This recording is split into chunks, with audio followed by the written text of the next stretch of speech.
आपके तरफ से। ओके, फ्रेम ठीक है जी सर। बजट आज बजट पेश किया गया है सर, केंद्र का बजट पेश।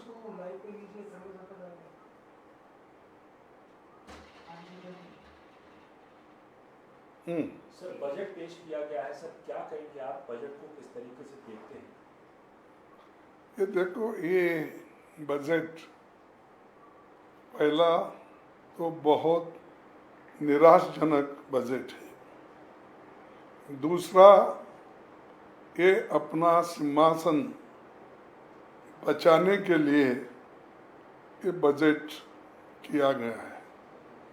तीसरा, जो किसानों के लिए हम अपेक्षा कर रहे थे एमएसपी गारंटी का, और कानूनन उसको कुछ एमएसपी को मजबूती मिलेगी और फर्टिलाइज़र और दूसरे पेस्टिसाइड, इसके लिए कुछ सब्सिडी भी मिलेगा। ये सारी चीज़ें हमने एक्सपेक्ट किया था, वो भी इसमें नहीं है। और इतने हादसे रेलवे में हो रहे हैं, वो रेलवे का तो ऐसा हो गया, ना इधर का ना उधर का। वो फाइनेंस डिपार्टमेंट जब भी गया, रेल डिपार्टमेंट, तब से या तो उसको ठीक ढंग से पैसे मिल रहे या भर्तियां नहीं हो रही, उसके बारे में कुछ जिक्र नहीं किया। उन्होंने कर सकते थे कि हम इतने नौकरियां खाली है, उसको ठीक करके सिग्नल वाला हों दो, अटेंड करने वाले हों दो, और जितने भी पुलिस सिक्योरिटी होना वो हों दो। ये जो आवश्यक चीज़ें रेलवे में करनी थी वो भी उन्होंने नहीं किया। और पटरी सुधारना, रेल पटरी सुधारना, और बाकी के जो पैसेंजर की सेफ्टी के लिए कुछ करना था, वो भी इन्होंने ज़्यादा पैसे रख के कुछ नहीं किया। और बहुत दिन से मैं खुद ही कोशिश कर रहा हूँ, जो पहले के स्कीम्स थे, खास करके जो बोगी फैक्ट्री हम कर्नाटक में बनाए थे, उसको एक्सपांड करने का था। तो अब 10 साल से वो एक्सपांड करने के लिए कुछ पैसे नहीं दे रहे। और बहुत से जो नए स्कीम पहले गवर्नमेंट दी थी और जो रेलवे लाइन नए दिए थे, वो भी इसमें नहीं है। तो रेलवे बजट भी इतना कमज़ोर बनाया है, शायद उसी लिए तो वो फाइनेंस डिपार्टमेंट में मर्ज करके उसको ऑर्फन कर दिया गया।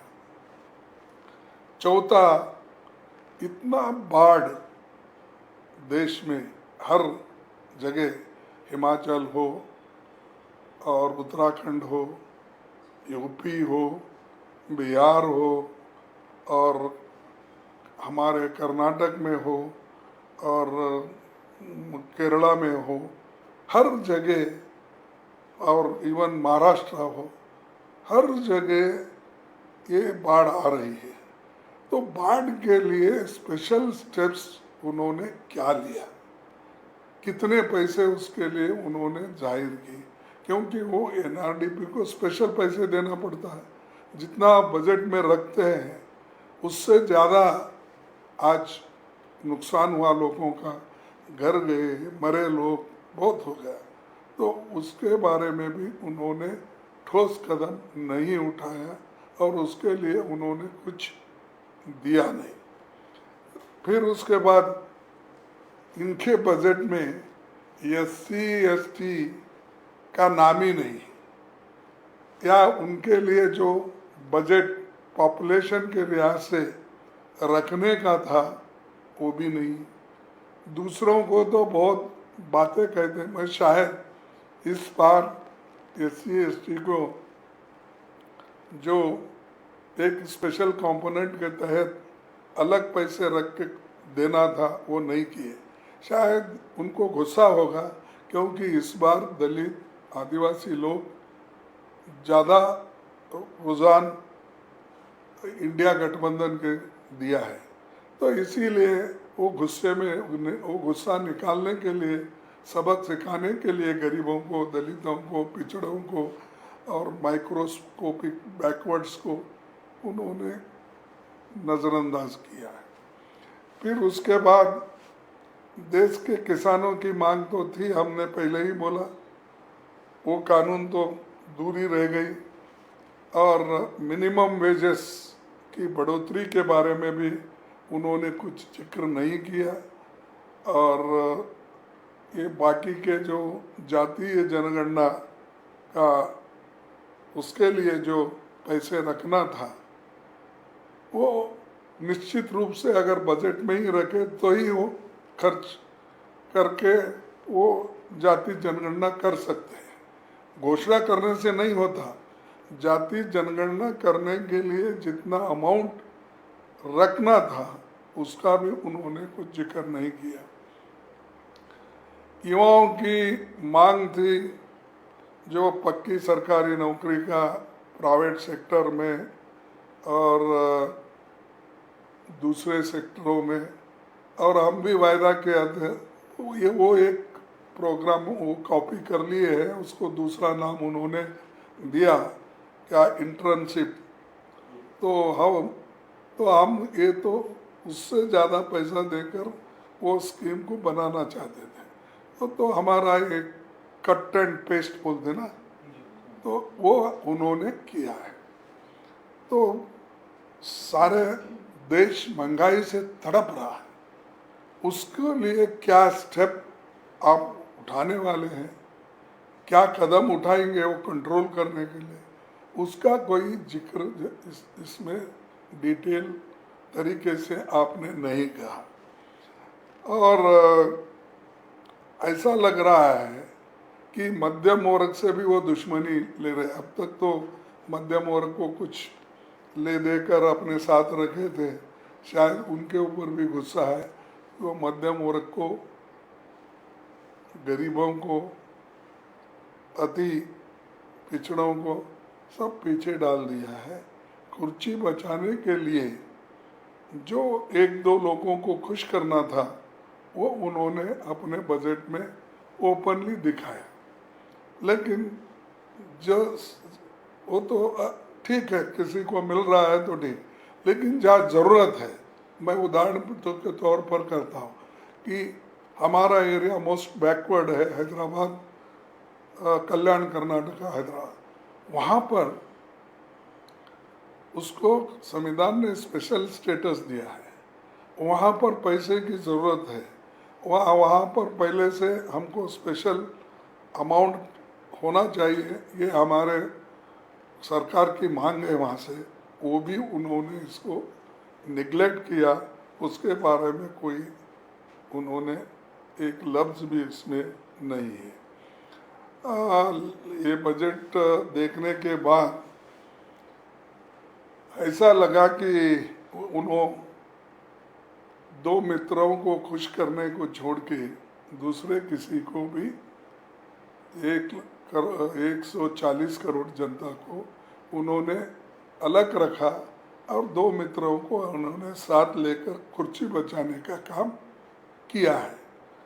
तो कुल मिलाकर ये बजट किसके लिए है अब बाद में मालूम होगा, क्योंकि एक तो हमने बोला कि दो लोगों के खुशी के लिए ज़्यादा है, और वो उनकी हमेशा क्या है, प्रॉमिसेस तो बहुत है उनके, लेकिन काम कुछ नहीं होता। एक आप ऐसा एक तो इनके 10 साल के बजट में हमको बताइए कि जैसा मनरेगा जैसा प्रोग्राम हमने किया, फूड सिक्योरिटी का हमने प्रोग्राम किया, हेल्थ मिशन का काम हमने किया, और राइट टू एजुकेशन का काम हमने किया।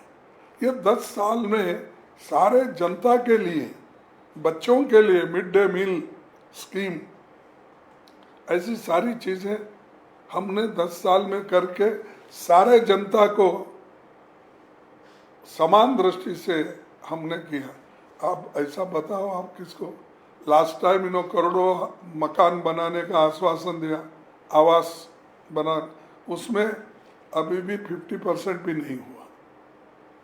और आगे अब बनाने का आश्वासन तो दिए हैं, तो जब छत मिलेगा तभी लोग याद करेंगे उनको। अब फिलहाल तो वो शायद, मैं तो समझूंगा कि वो जो भाषण करते हैं, और मोदी जी पहले की गारंटी तो कुछ नहीं दिए, तो अब इसमें अपनी गारंटी की बात नहीं की है उन्होंने। इलेक्शन में के पहले किए गारंटीज की बात, अब इस बजट में तो उनकी गारंटियां दिख रही नहीं, सब छुप गई। तो एक मोदी साहब हमेशा, उनको आदत है झूठ बोलने की, तो इसीलिए मैं कभी और मौका मिला तो बोलूँगा उनके 10 बड़े झूठ कैसे हैं वो मैं बताऊँगा। सर, एक बड़ी बात इसमें ये है कि जो कई स्टेट्स ऐसे हैं जिनके सांसदों ने पार्लियामेंट के बाहर निकल के ये कहा कि उनके राज्यों को नेगलेक्ट किया, जैसे हरियाणा, जहाँ पर बीजेपी का कोई खास प्रदर्शन उस तरीके से नहीं रहा जैसा पहले सीट थी उसकी रिटेन नहीं कर पाए थे। महाराष्ट्र महाविकास अघाड़ी ने वहाँ 48 में से 30 सीटें जीती हैं। सांसदों का यह आरोप है कि उन राज्यों के साथ, ऐसे राज्यों के साथ भेदभाव क्यों किया जा रहा है।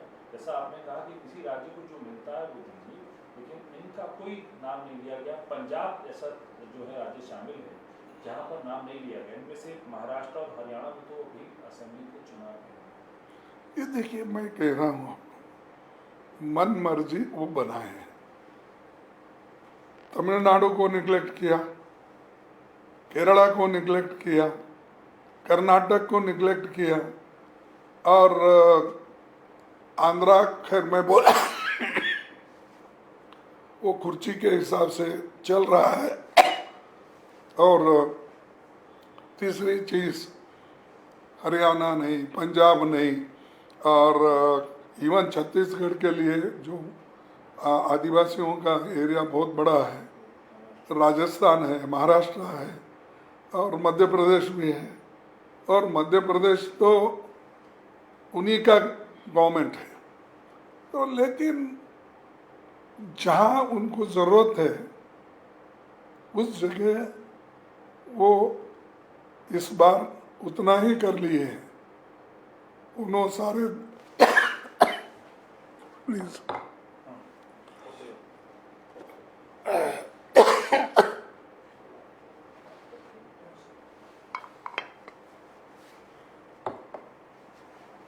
जरूरत के लिहाज से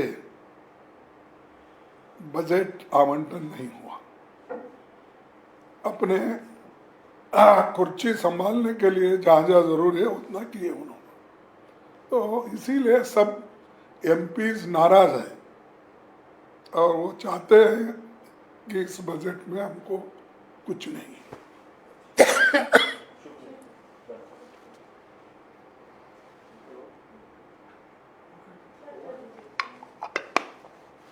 बस यही बोलना चाहता था।